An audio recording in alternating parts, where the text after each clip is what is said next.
Welcome back to UVC Chronicles, a podcast where students of the college talk to alumni about a wide spectrum of things. A podcast about the legacy and the people of this beloved institution. A podcast that tells you stories that you won't get to hear anywhere else.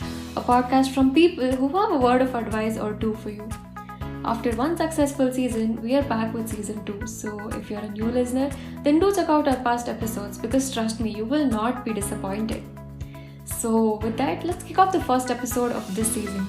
I'm Varsha, and in today's episode, our guest is an achiever of many feats. We have with us a scientist, Srimati Anuradha TK, who, as most of you might already know, was the first female satellite project director at ISRO. Before we do a deep dive into that, we'd love to hear an introduction from you, ma'am. Hi, it's so nice to connect back with UVCE. First of all, I would like to identify myself as an alumni of UVCE. I passed out in 1982 from electronics batch, and then my identity through my profession that I belong to ISRO. And I joined ISRO in 1982, and I superannuated finally in various positions. I did work, and finally I retired as director for SATCOM program at ISRO headquarters. So it was a wonderful journey for me during the lasting 38 years in ISRO. So that was a kind of scintillating one for me, I must say. That's really great to hear. The fact that you identify yourself as a UVC alumnus first is something that we're all really proud of. So, getting a little into your time in ISRO, what challenges did you face when you started off? We'd love to hear some stories from your experiences in ISRO. Actually, I joined, as I told, way back in 1982. It was the end of 1982. Just then we passed out and I had my interview, and it was by choice that I joined ISRO. Those were the days where a lot of job offers were there on hand, not the IT companies. In all the public sectors, I was selected, but I wanted to join ISRO, and that's how I joined there. And what a journey I had, really. So ISRO became my identity, my passion, my profession, my career. And ISRO was one place where there was a continuous thrill of learning continuously for us, even till I retired, in fact. I started my career as a test engineer for the satellites. On ground, we have to do various tests for the satellite, make sure the operational effectiveness of the satellites before they're actually launched. I was part of that team. It was called Spacecraft Checkout. And as part of that work, starting from the assembly of satellite to the launch and the initial phase after the launch, I used to be part of these satellites. That was a wonderful experience. And it was so thrilling that I would be sitting in front of the satellite which is being born, which is getting integrated, which is getting tested through various tests like thermovacuum, environmental tests, electronic tests, etc. All these tests. So it was a great learning phase. In fact, the time when I joined ISRO was, I must say, a wonderful phase. The satellites were already on the operational phase. I joined for IRS-1A, the first operational remote sensing satellite. At the same time, the vehicles were getting built and demonstrations were going on, and we were building satellites with experimental payloads so that they can go on those vehicles so that we can prove those rockets very quickly. So all kinds of activities. It was almost like getting into another academic institution. Everything was new, and for not only us who joined newly, it was new for everyone. We were doing it for the first time. So it was an exciting phase. Everything was a challenge. And I specialized myself in those days, in the early days, as a hardware electronics engineer who was specializing in embedded circuits and instrumentation and making equipments talk to each other, developing the protocols and developing the algorithms. And we also had to build the interfaces to the set all end to end. Once you are a test engineer, you have to make the systems needed for testing, processes for testing, and interfaces for testing and their safety. Satellite, we have to be extremely careful because very expensive instrument, I would say, satellite is. And also the reliability of satellite has to be very high because once it is launched, you cannot go there and go back on your steps. So these were the very challenging things. In fact, just when I joined, I understood I did not know anything. After the engineering and getting distinction and being one of the toppers, etc., the moment you jumped into a profession, you will know that there is so much more to learn. So that was very exciting, and young teams everywhere, we were working with enthusiasm. Time was no barrier, and whether it was night or day, we would work shoulder to shoulder. That was a wonderful thing. I went on with remote sensing satellites, and later on I moved on to navigation satellites as associate project director, and we made the design of how the navigation satellite should be, especially the heart of a navigation satellite is an atomic clock, and how to put it, what are its constraints. Later I moved as project director for communication satellite, as your friend just now told, is the first woman project director. That was only incidental, nothing great to be attached to that. Later on, I moved as program director for the entire geosynchronous satellites, which included communication, navigation, weather satellites, and some of the remote sensing satellites. Later on, finally, at the last leg of my career, I was there at ISRO headquarters, defining the policies and maintaining the spectrum and working with various government organizations, ministries, policy making, etc. So it was a wonderful journey altogether. It looks only yesterday that I joined ISRO. Personally, as an electronics student, I find that really intriguing. And might I add, by calling this whole thing incidental, ma'am, aren't you being too modest? No, really, ISRO is a truly scientific and technological organization. The involvement in the work is so much that you stop thinking you're a man or a woman professionally. I mean, biologically, yes, remain to be a woman. I had two kids while I had my career. I got married, I had two kids.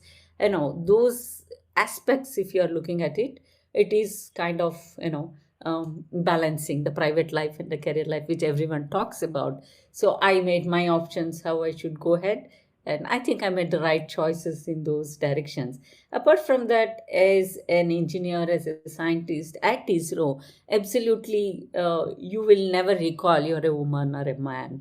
We work shoulder to shoulder all the time, and there is respect for what you can contribute, not for your background, whether your sex or whatever artificially created walls in the society. Nobody cares about those things. That's really great to hear, ma'am. That's a very, it's a, we all know that is the right thing, but it's not something that we usually see in a lot of places. So, moving on, what are your thoughts on how technology has developed over the years since the time you started off as compared to now? Oh, quite a lot. 1982, I must say, was a dinosaur era. So when we all joined, and today, tremendous progress in every aspect. If you see from a bigger level, starting from bigger level, because which consists of many small parts, obviously everything has to be improved.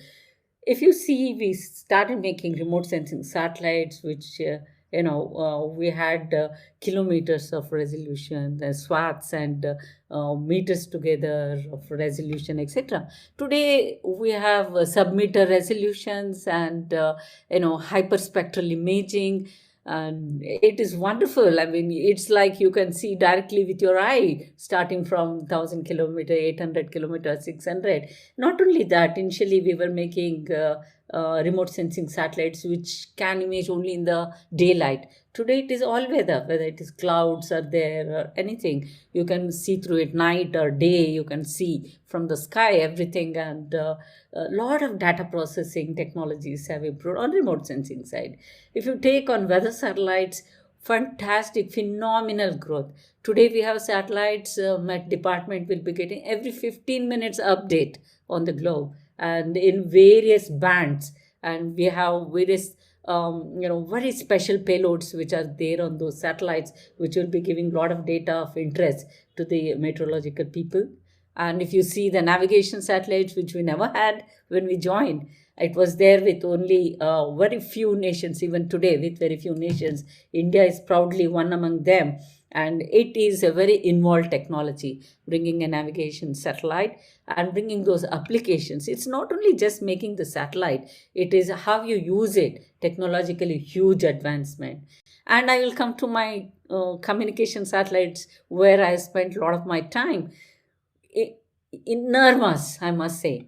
In fact, we were unique when we started the communication satellite, of course, wherein we clubbed two, three kinds of payloads together, whether it is for telecommunication, broadcasting, or weather forecasting, put together on one platform, which was unheard of in the world. We did that.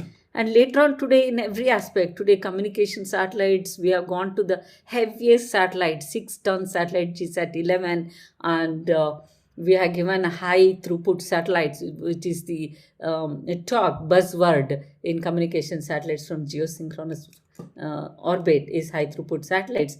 Today we have connected nook and corner of India with these, and the entire industry has developed so much. So satellite has become ubiquitous in our day-to-day life, whether it is communication, remote sensing, or navigation. And we stand proudly providing for the Indian requirements with Indian solutions. And wherever we fall short, we are also able to bring in policies like how to make sure that Indian community will get the best, even taking the help from the other satellites. And we have fantastic international cooperations in doing these things. And in fact, somewhere in the early 2000, India was the best remote sensing satellite with our IRS-1C and 1D, which were launched, that to give the commercial resolution. Of course, there were military satellites by other countries. We had no such interest.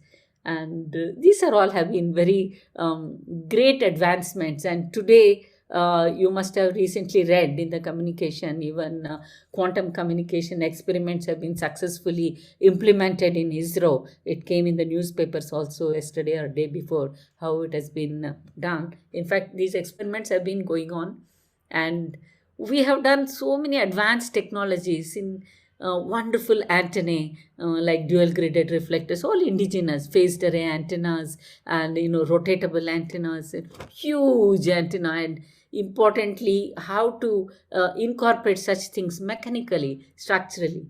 These are all on the satellite side and their applications. What about the rockets?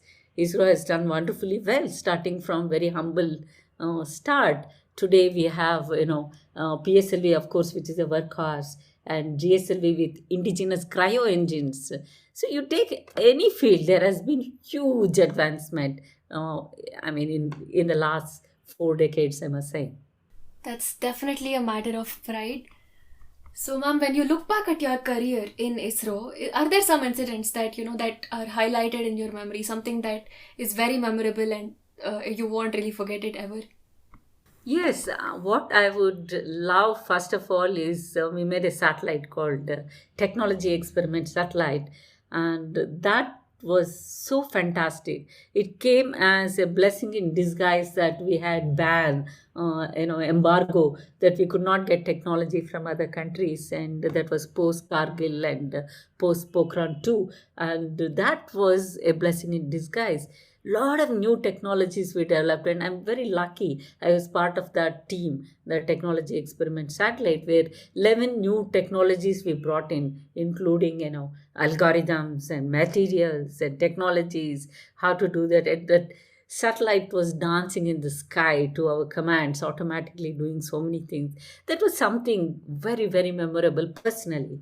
And of course, though I was not there in the moon mission or the Mars mission, they were our pride points for all of us. We are always there in some way or the other, though not in the direct team. So it was a great experience going through those things. And when we had our recovery experiment, how that module entered back into the atmosphere. That was a great feeling. And everything, all these things. And of course, our high throughput satellite was so challenging, and implementing that and every aspect of it, how to reach one corner of that satellite needed a technology. Everything needed so much of planning and do those things was fantastic. And especially another thing I always love is the way we brought in a new technology called electric propulsion system into one of our communication satellites, EPS system. So that was first time we did that, and it was such a great success, and we learned a lot in that, how to build the satellite around that. And those are all very, very memorable. In fact, as I told, not even these big things, even the small things. When I joined, I was assigned to develop one, interface, very indigenous interface we made among many embedded systems, not any standard bus and protocols. So when we did that, I still remember that I was very young. I was wondering how to handle the interrupt on that bus. And one day, suddenly, when I was traveling, it struck me how to handle that. It was a great feeling. I mean, these are all small, small things to the big things I told you. Everything has been very memorable. And the last 2 years in my service was a kind of getting a overall picture of end-to-end idea. That was something I can never forget.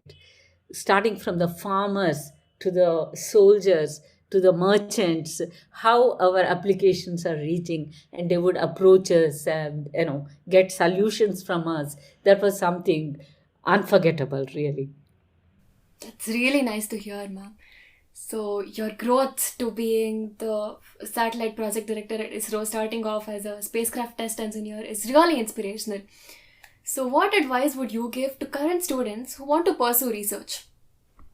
I know all of you have lot of potential, and you're all very smart. You don't need much advice. But I can tell you one thing. Most of the time, it's that we limit ourselves. Do not limit yourself. And you need to enjoy, and you have to develop that ownership. Like today, who I am, if someone asks, even a philosophical question, who am I? The first thing that comes to my mind is I belong to ISRO.